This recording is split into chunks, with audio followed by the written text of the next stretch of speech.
어제 국내 증시는 조정을 받았습니다. 기대가 너무 컸던 걸까요?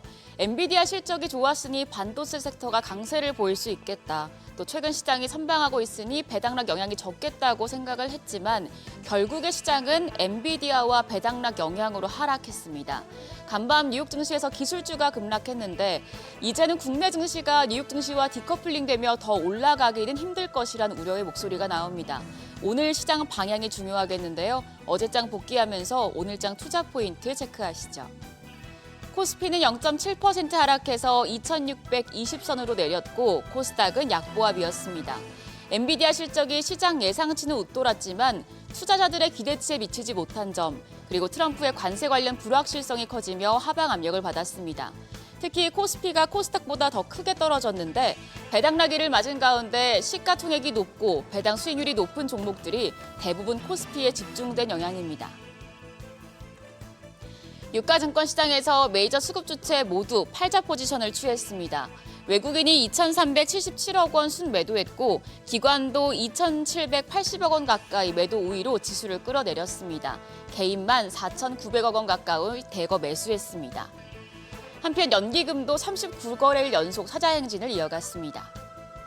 코스닥 시장에서도 외국인과 기관의 양매도가 나왔습니다. 외국인이 500억 원 넘게 팔아냈고 기관 역시도 300억 원 가까운 매도 우위를 기록했습니다. 여기서도 개인만 홀로 842억 원 순매수했습니다. 유가증권 시장 시총 상위 10위권 종목은 대체로 퍼렇게 멍들였습니다. 기아 딱 한 종목만 제외하고 9개 종목이 일제히 내렸는데요. 특히 28일로 배당 기준일을 변경한 기업들이 배당락기를 맞아 하락폭이 컸습니다. SK하이닉스가 1.8%, 현대차가 2.2%, 네이버 5.4%, KB금융이 0.9% 가까이 내렸습니다. 코스닥 시총 상위 종목별로 좀 희비가 엇갈렸습니다. 2차 전지주는 내렸고 일부 헬스케어 관련주가 상승했는데요. 상승부를 가장 크게 키운 건 클래시스였습니다. 전 거래일에 삼성전자 인수설이 보도됐었고 또 이런 가운데 올해 실적이 크게 성장할 것이란 증권가 보고서까지 나오면서 어제 20% 가까이 시세를 냈습니다. HLB도 자사 간암신약의 유럽 종양학회 1차 치료제 등재 소식에 9% 넘게 급등했습니다. 환율이 크게 오른 점도 지수의 부담이었습니다. 어제 정규장 마감 시간 기준 달러 기준 9원 90전 급등해서 1,443원의 거래를 마쳤습니다. 종가 기준 1,440원대로 오른 건 9거래일 만입니다.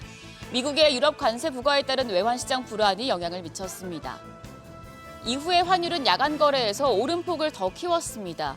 트럼프 대통령의 관세 위협 발언에 달러와 가치가 급등한 영향인데요. 새벽 6시 기준 역외 환율은 1,450원 90전까지 뛰었습니다. 오늘도 외환시장 강하게 문을 열 것으로 보여서 외국인 매물 출회에 대한 부담감은 안고 출발하셔야겠습니다.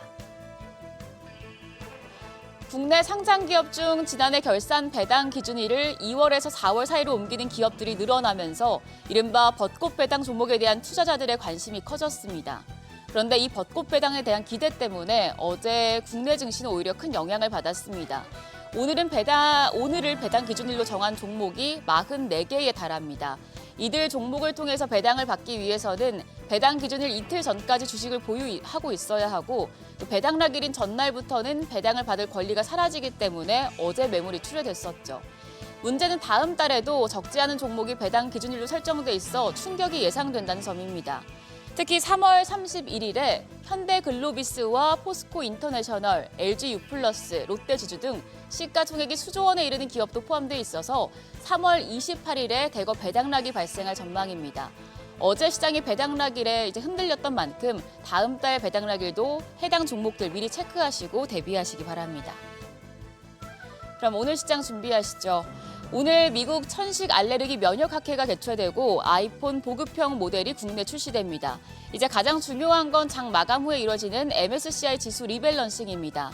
엔캠과 GS, 한미약품, 금호석유, LNF, LG화학 우선주, 롯데케미칼, 포스코DX, SK바이오사이언스 등 2차 전지와 화학업종 중심의 11개사가 제외됩니다. 해당 종목들에서는 글로벌 패시브 자금이 빠져나갈 수 있어서 타격을 받을 가능성도 높겠습니다. 한편 어제 시간외 거래에서는 로봇주가 강했습니다. 이번 주 삼성 SDI가 현대차가 로봇용 배터리 동맹을 맺는다는 소식이 보도됐었죠. 이후에 로봇주 주목을 받았다가 조정이 나왔었는데요. 새로운 호재는 없지만 다시 매수세가 붙은 모습이었습니다. 오늘장에서도 강한 모습 보여줄지 지켜보시죠. 간밤 엔비디아가 8%, 필라델피아 반도체 지수가 6%대 폭락했습니다.